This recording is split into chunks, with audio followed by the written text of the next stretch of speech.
डॉक्टरों ने लाइलाज कर दिया हो, उसकी शिफा भी कुरान के अंदर मौजूद है। मगर शर्त यह है इतना इल्म होना चाहिए, शर्त यह है इतनी सलाहियत होनी चाहिए, शर्त यह है इतनी काबिलियत होनी चाहिए। लोगों ने कुरान पे रिसर्च करके समंदर से मोती निकाल लिए। कुरान वो अल्लाह की किताब है। आप जरा देखिए तो सही, इमाम गजाली की बारगाह में एक गैर मुस्लिम आता है, मुसलमान नहीं बल्कि गैर मुस्लिम आकर के एक सवाल करता है, हजरत जरा ये बताइए, हमने कुरान पढ़ा है, आप हैरत से देखते हैं कि ये गैर मुस्लिम कुरान पढ़ता है। आपने फरमाया फिर? कहा मैंने कुरान के अंदर सितारों की चाल का जिक्र पढ़ा है। अब आपकी हैरत और बढ़ गई। कहा फिर? कहता है सितारों की चाल का जिक्र मैंने कुरान में पढ़ा है। सितारे दो तरह से चलते हैं, एक पॉजिटिव अंदाज में चलते हैं, दूसरे निगेटिव अंदाज में चलते हैं। एक सीधी चाल चलते हैं, दूसरे उल्टी चाल चलते हैं। तो सीधी चाल का जिक्र मुझे कुरान में मिल गया, लेकिन उल्टी चाल का जिक्र मुझे कुरान में नहीं मिला। और कुरान में दावा किया गया है, वला रत्बे वला याबिसिन इल्ला फी किताबिम मुबीन, कोई खुश्क तर चीज ऐसी नहीं जिसका जिक्र कुरान के अंदर मौजूद ना हो। हर चीज का बयान कुरान के अंदर मौजूद है। तो सितारों की उल्टी चाल का जिक्र भी होना चाहिए। आप मुझे बताइए, आज हम कुरान पढ़ते हैं तो किसी के यहाँ इंतकाल हो जाए तब कुरान पढ़ते हैं, अगर किसी के यहाँ पर मकान बने तब कुरान पढ़ते हैं, कोई नई गाड़ी खरीद कर लाए तो वो उसमें कुरान ख्वानी कराए तब हम बैठ करके कुरान की तिलावत कर देते हैं। आज देखो तो सही, आज तो दौर ऐसा बढ़ता चला गया। आज मोबाइल हाथ में क्या आ गया, हम कुरान से दूर हो गए। इंटरनेट चलाने में वक्त लगा देते हैं, लेकिन कुरान की तिलावत हम नहीं करते। पहले माँ बहनें जुमे की नमाज के बाद कुरान पढ़ लिया करती थी। अब घरों के हालात देखे जाते हैं, इल्ला माशा अल्लाह कुछ घर हैं जहां कुरान पढ़ा जाता है। जिन घरों से कुरान की तिलावत बंद हो जाती है, जहां कुरान पढ़ा नहीं जाता है, उन घरों से अल्लाह बरकतें उठा लेता है, अल्लाह उन घरों से रहमतें उठा लेता है।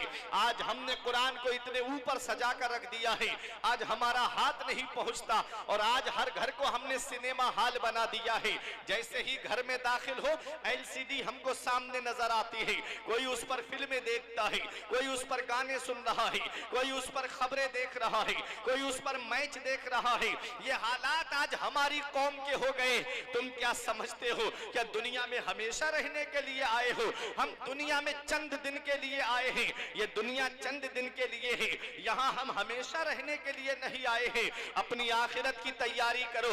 और एक पैगाम दे के जा रहा हूँ, हमारे बुजुर्गों ने फरमाया सबसे बड़ा अक्लमंद इंसान वो है जो अपनी नेकी खुद करके जाए, और सबसे बड़ा बेवकूफ इंसान वो है जो अपनी नेकी दूसरों पे डाल करके जाए।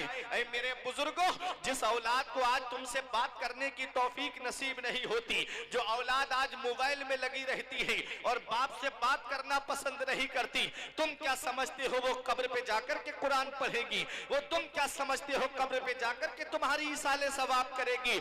हाँ हाँ, वो औलाद कुरान पढ़ेगी जिसे तुमने आलिम बनाया होगा या हाफिज बनाया होगा।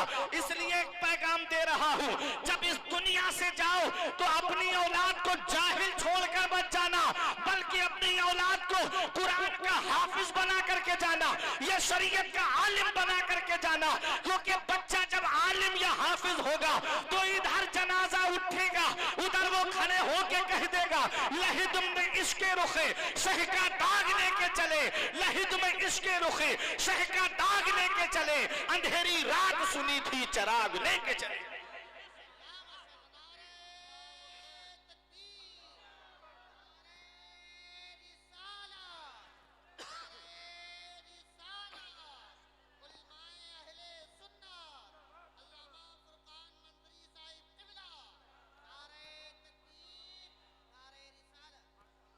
अपनी औलाद को आलिम बना के जाओ या हाफिज बना करके जाओ। कुरान में हर चीज का बयान है, हर चीज का जिक्र मौजूद है। आज हम कुरान की तालीम से दूर हो गए। एक बात मैं आपसे पूछता हूं, तवज्जो देना मेरी तरफ। हसनपुर कटौली के जिंदा दिल मुसलमानों, कारी सैयद आरिफ साहिब किबला की मेहनतें शामिल हैं इस प्रोग्राम को सजाने में। कुरान किताब है जिसके अंदर हर चीज का बयान है। आज हम कुरान की तालीम से दूर हो गए। हम सोचते हैं कि बच्चा डॉक्टर बन गया, इंजीनियर बन गया, प्रोफेसर बन गया तो बच्चा कामयाब हो गया। इतना याद रखना, कुरान करीम की तालीम अगर आपने अपने बच्चे को नहीं दी, इमाम गजाली फरमाते हैं कि ये औलाद कयामत के दिन अपने बाप को खींच के लाएगी रब की बारगाह में और कहेगी मौला मेरा बाप मुझे नंगा रखता ये गवारा था, मेरा बाप मुझे भूखा रखता ये गवारा था, इसने मुझे कुरान की तालीम नहीं सिखाई जिसकी वजह से मैं जायज और नाजायज में फर्क ना कर सका, हलाल और हराम में तमीज ना कर सका। आज जिसकी वजह से मैं जहन्नम में जा रहा हूँ, मैं तनहा नहीं जाऊंगा, अपने बाप को अपने साथ में जहन्नम लेकर जाऊंगा। अल्लाह अकबर। दौलत औलाद के लिए जमा करके चले गए, पैसा औलाद के लिए जमा करके चले गए, सरमाया औलाद के लिए जमा करके चले गए, बिल्डिंगें औलाद के लिए बना के चले गए। आज कुरान की तालीम नहीं सिखाई, उसे मदरसे में नहीं भेजा, किसी आलिम किसी हाफिज के सामने ज़ानुए अदब तय नहीं कराया, वही औलाद जहन्नम में ले जाने का जरिया बन गई। अगर तुम चाहते हो कि औलाद जन्नत में ले जाने का जरिया बन जाए तो अपनी औलाद को दीनी तालीम सिखाओ, अपनी औलाद को कुरान और हदीस की तालीम सिखाओ। आप कहते हो ना, मैं एक बात आपसे पूछता हूँ, ये जितनी यूनिवर्सिटी हैं, ये जितनी यूनिवर्सिटीज हैं, जितने कॉलेज हैं, इनकी उम्र कितनी है? कभी आपने देखा है ये कितने सालों से वजूद में आई है? ये उलमा काबिल कद्र उलमा मिंबर नूर पे तशरीफ फरमा है, सबकी दुआएं लेकर के। कोई यूनिवर्सिटी 400 साल से ज्यादा पुरानी नहीं है, 400 साल से ज्यादा पुरानी कोई यूनिवर्सिटी नहीं है। तो कभी सोचा है तुमने, जब 400 साल से पहले कोई यूनिवर्सिटी नहीं थी तो कोई आर्किटेक्ट भी नहीं होगा, कोई बीटेक भी नहीं होगा, कोई एमटेक भी नहीं होगा, कोई इंजीनियर भी नहीं होगा। अरे जब कोई यूनिवर्सिटी ही नहीं है, क्योंकि आर्किटेक्ट की डिग्री तो कॉलेज से मिलती है ना, यूनिवर्सिटी से, इंजीनियरिंग की डिग्री तो कॉलेज यूनिवर्सिटी से मिलती है ना। जब 400 साल पहले कोई कॉलेज ही नहीं है, कोई यूनिवर्सिटी ही नहीं है, सबसे पुरानी यूनिवर्सिटी जो है वो जामिया अजहर है जो काहिरा मिस्र में है, वो भी पहले मदरसा था, आज उसे यूनिवर्सिटी की शक्ल दी गई है, तो वो सबसे पुरानी है। 400 साल से ज्यादा पुरानी कोई यूनिवर्सिटी नहीं है। तो जब यूनिवर्सिटी नहीं है, कोई कॉलेज नहीं है, तो कोई आर्किटेक्ट कोई इंजीनियर भी नहीं होगा। तो कभी तुमने सोचा है, कभी तुमने जायजा लिया है, जब कोई यूनिवर्सिटी नहीं है तो कोई इंजीनियर भी नहीं होगा, तब भी ताजमहल बनाया जा रहा था, कुतुब मीनार की तामीर हो रही थी, दिल्ली की जामा मस्जिद की तामीर हो रही थी, अरे कुतुब मीनार बनाया जा रहा था। ये किसने बनाया है? तो तुम्हें भी ये कहना पड़ेगा कि ये किसी और की देन नहीं है, बल्कि कुरान पढ़ने वालों की देन है, जिन्होंने ताजमहल जैसी इमारत को बनाया है, जिन्होंने कुतुब मीनार जैसी इमारत को बनाया है। 7 सागर पार की तालीम ने रुसवा किया, 7 सागर पार की तालीम ने रुसवा किया। कामयाबी चाहते हो तो कुरान सिखाना चाहिए। नारे तकबीर, नारे रिसालत, उलमाए अहले सुन्नत, अल्लामा फुरकान मंजरी साहब क़िबला, जश्न गौसुल वरा, नारे तकबीर, नारे रिसालत। हर चीज का बयान कुरान में है। अब एक इल्मी बात है, ये उलमा दुआओं से नवाजेंगे।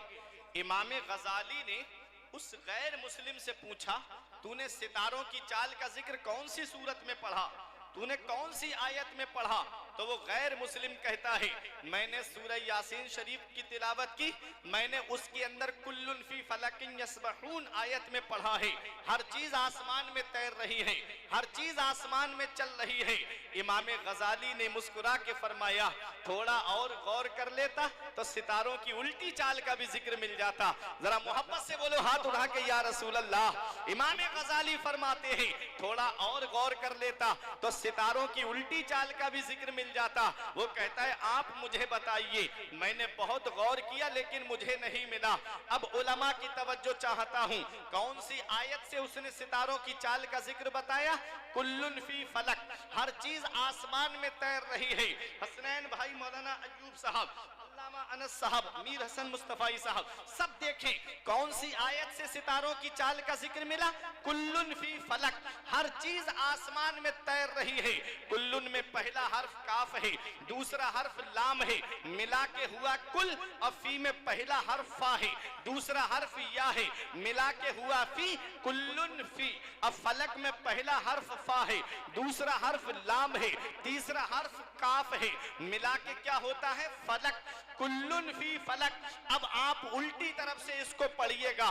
फलक में आखिरी हर्फ काफ है, बीच वाला हर्फ लाम है, मिला के हो गया कुल। अब फलक का बचा फा और फी का बचा या, मिला के हो गया फी, हो गया कुल्लुन फी। अब फी का फा है, अब इधर लफ्ज़े कुल है और कुल का आखिरी हर्फ जो है वो लाम है और पहला हर्फ काफ है, और इधर फी का पहला हर्फ फा है। अब फा और कुल का लाम और आखिरी हर्फ काफ है, मिला के हो गया फलक।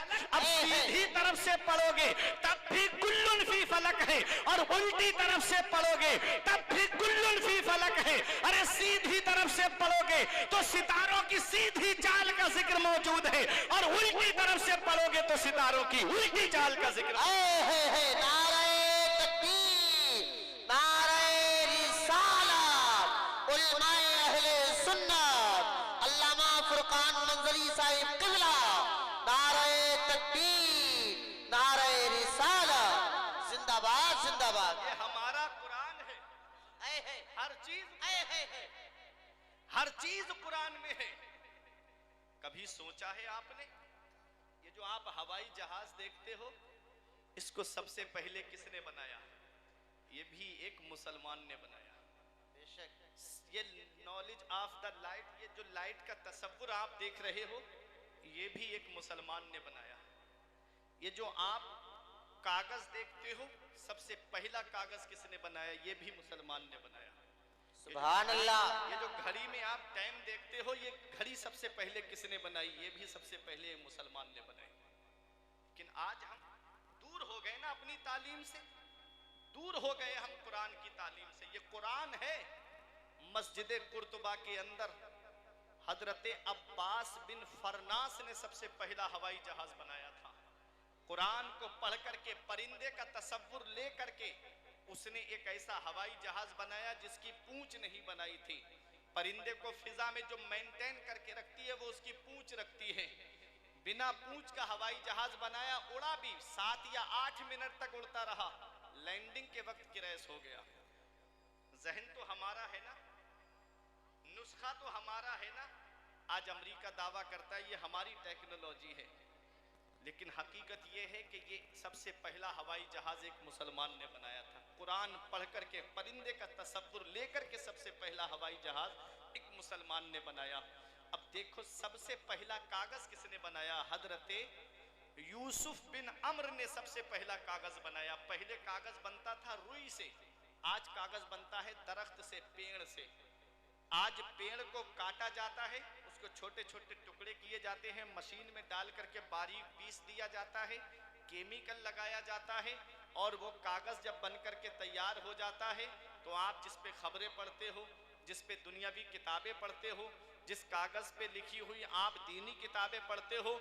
अब हसनपुर कटौली वालों में आपको बताता हूं, आज दस्तार बंदी का ये प्रोग्राम है ना, देखो ये मदरसे हैं क्या, कागज सेम मशीन है, सेम केमिकल है, सेम कागज है। उस कागज पर लिखा है छोटा आ बड़ा आ, ABCD लिखी हुई है। बच्चे ने पढ़ा, आगे बढ़ता चला गया, और आला तालीम हासिल करने के बाद, ग्रेजुएशन करने के बाद में कोई डॉक्टर बनता है, कोई इंजीनियर बनता है, कोई प्रोफेसर बनता है, कोई IAS बनता है। अब बनाने वाला तो घर में रखा है और बनने वाला AC रूम में बैठा है, आईफोन चला रहा है, फॉर्च्यूनर कार से घूम रहा है, AC रूम में बैठा है। उस कागज का क्या होता है, उस किताब का क्या होता है? उसको वालिद ने लिया और लेकर के एक भंगार वाले के हाथ बेच दिया। भंगार वाला क्या करता है? उसको ले जा करके दुकानदारों के हाथ बेच देता है। अब दुकानदार क्या करता है? दुकानदार उसको अपने साइज में काटता है, और काटने के बाद कोई जलेबी रख करके बेचता है, कोई समोसा रख करके बेचता है, कोई उसके ऊपर ब्रेड पकोड़ा रख करके बेचता है। तवज्जो दीजिए आप मेरी तरफ, कागज, जिस कागज पे दुनियावी किताबें लिखी हुई है उन कागजों का क्या होता है? समोसा खाने के बाद आदमी कागज को जेब में नहीं रखता है, बल्कि उसको वहीं पर डाल देता है, वहीं उसको फेंक देता है। वो नाली में पड़ा है कागज, वो कीचड़ में अटा हुआ है कागज। सेम मशीन है, सेम केमिकल है, सेम दरख्त है, लेकिन उस कागज पर छोटा आ बड़ा आ लिखा हुआ नहीं है, बल्कि उस पे लिखा है बिस्मिल्लाहिर्रहमानिर्रहीम अल्हम्दुलिल्लाहि रब्बिल आलमीन। कोई आलिम फतवा नहीं देगा, कोई मुफ्ती फतवा नहीं देगा। अल्लाह कुरान में फरमाता है ला यमस्सुहु इल्लल मुताहरून। इस कागज को जब तक वुजू ना हो हाथ भी मत लगाना। ऐ हसनपुर कटोली वालों, अरे जब कागज पर कुरान लिख जाए तो कागज अजमत वाला हो जाए, तो जिन हाफिजों के सीने में कुरान के 30 पारे, उन हाफिजों के सीने का आलम क्या होगा? है नारे तकबीर, तड़प कर बोले नारे रिसालत, उलमाए अहले सुन्नत, अल्लामा फुरकान मंजरी साहिब किबला, नारे तकबीर, नारे रिसालत। कागज पे कुरान लिख जाए तो कागज अजमत वाला हो जाए। जिन हाफिजों के सीने में कुरान के 30 पारे, उन हाफिजों के सीने का आलम क्या होगा? इसीलिए कहता हूं बख्शिश की राह मोमिनो आसान बना लो, अपने लिए निजात का सामान बना लो। दुनिया की किताबों पे नजर बाद में रखना, बच्चों को पहले हाफिज कुरान बना लो। माशाल्लाह माशाल्लाह। बच्चों को पहले हाफिज कुरान बना लो। एक पैगाम है, कुरान में हर चीज का बयान है। सबसे पहली घड़ी हजरत यूसुफ बिन अम्र ने बनाई, और इसको मस्जिद कुर्तुबा में नहीं लगाया बल्कि दमिश्क की जामा मस्जिद में लगाया। ये जहन हमारा है, ये तसव्वुर हमारा है। आज हम कुरान की तालीम से दूर हो गए, अपने असलाफ की तालीम से दूर हो गए। अगर मैं सिर्फ कुरान करीम के ताल्लुक से बोलता हुआ जाऊं तो वक्त काफी हो जाएगा। एक पैगाम लेके जाओ, एक नसीहत की बात लेकर जाओ। एक जरूरी पैगाम है मेरा आप लोग